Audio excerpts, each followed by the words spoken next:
آپ کو اپنی اس ویڈیو میں کچھ ایسی باتیں بتائیں گے جو شاید سے ہی آپ کو پتا ہوں۔ دوستو 2023 جو کہ آنے ہی والا ہے، اس کے بعد دنیا کیوں بدلنے والی ہے؟ کیا ہونے جا رہا ہے جس سے مسلم دشمن دیش جیسے طاغوت، فرانس، امریکہ ڈر رہے ہیں؟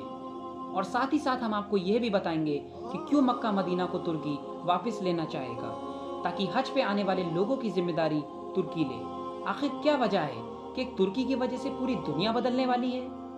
دوستو ویڈیو شروع ہونے سے پہلے اگر آپ ہمارے چینل پہ نئے ہیں تو ہمارے چینل کو سبسکرائب ضرور کریں تاکہ اسی طرح کی ویڈیوز آپ کو ملتی رہیں۔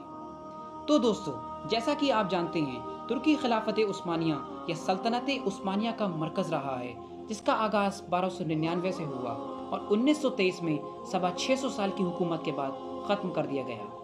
دراصل 1914 میں جب پہلا ورلڈ وار ہوا تب دنیا کا بڑا نقصان ہوا اور اسی بیچ مسلم دشمن دیشوں کو خلافت عثمانیہ کو توڑنے کا موقع بھی ملا۔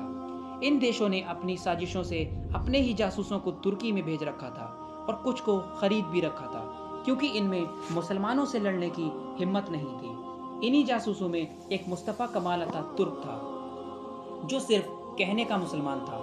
انہی سب برطانیہ سمیت تمام ملکوں نے مسلمانوں کو ایک دوسرے سے لڑوایا، جس میں عرب بھی شامل تھے، اور یہی وجہ ہے کہ آج ترکی اور سعودی عرب ایک دوسرے کے دشمن ہیں۔ 1923 میں اسی مسلمانوں کی سب سے طاقتور سلطنت کو تمام سازشوں کے بعد ختم کر دیا گیا اور اتحادی قوتوں نے ترکی کے خلیفہ کے ساتھ زبردستی ایک معاہدہ کیا۔ اتحادی قوت جس میں برطانیہ، فرانس اور جرمنی تھے، ان سب نے مل کر سوئٹزرلینڈ میں ایک معاہدہ کیا جسے معاہدہ لوزان بھی کہا جاتا ہے، جس کی مدت 100 سال کی تھی۔ اس معاہدے کے تحت سلطان کی تمام ذاتی ضبط کر لی گئی۔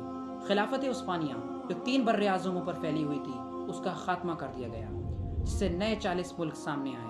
یہ خلافت عثمانیہ اتنی طاقتور تھی کہ اس دور میں جتنے ملک، جتنے بر اعظموں پر اس کا قبضہ تھا، اگر آپ دیکھیں تو موجودہ دور میں ان دیشوں کے نام ہیں: عراق، ارمینیا، شام، فلسطین، رومانیہ، بلغاریہ، مکہ، سعودی، مصر اور یونان جیسے ملک اس سلطنت میں شامل تھے۔ اور اسی وجہ سے مسلمانوں کی قوت تھی، ان کی شان و شوکت تھی۔ ان کے ساتھ لڑنے سے پہلے مسلم دشمن کو سوچنا پڑتا تھا، مگر اس معاہدے کے تحت جو شرطیں لگائی گئیں اس نے ترکی کو باندھ دیا، اس کو ایک کونے میں پھینک دیا۔ وہ شرطیں کچھ یوں تھیں کہ خلافت عثمانیہ کو ختم کر دیا گیا، اس کے خاندان کو دیش سے نکال دیا گیا اور کچھ کو مار دیا گیا۔ سلطان کی 3 بر اعظموں میں پھیلی مال و دولت اور ذاتی کو ضبط کر لیا گیا۔ ترکی کو ایک سیکولر دیش بنا دیا گیا۔ اسلام اور خلافت پہ پابندی لگا دی گئی، بلکہ شروع میں عربی میں اذان دینے پر بھی پابندی تھی۔ ترکی کے قدرتی وسائل میں پیٹرول بہت زیادہ ہے، جس سے ترکی بہت امیر ہو سکتا تھا، لیکن پیٹرول کی ڈرلنگ پر پابندی لگا دی گئی، یعنی ترکی اپنے ہی زمین سے تیل نہیں نکال سکتا تھا۔ اور اس کے ساتھ ساتھ ترکی کی ایک بندرگاہ ہے باسفورس، جس کی اہمیت سوئس کینال جتنی ہے، اور آنے والے وقت میں باسفورس نمبر 1 پہ آ جائے گی۔ لہٰذا ترکی پر یہ پابندی لگا دی گئی کہ وہ اس سمندر سے جانے والے جہازوں سے کسی بھی قسم کا کوئی ٹیکس نہیں لے گا۔ باسفورس جو یوروپ اور ایشیا کو ملاتی ہے، اس کو ترکی کے ہی حق سے باہر کر دیا گیا، اور یہ تمام شرطیں لگا کر اس معاہدے کو 100 سالوں کے لیے لاگو کر دیا گیا، اور اس معاہدے پہ سائن کرنے والا بھی مصطفیٰ کمال اتا ترک ہی تھا، جس نے ہر جگہ بے حیائی اور ننگائی پھیلا دی اور اسلام کو ترکی سے دور کر دیا۔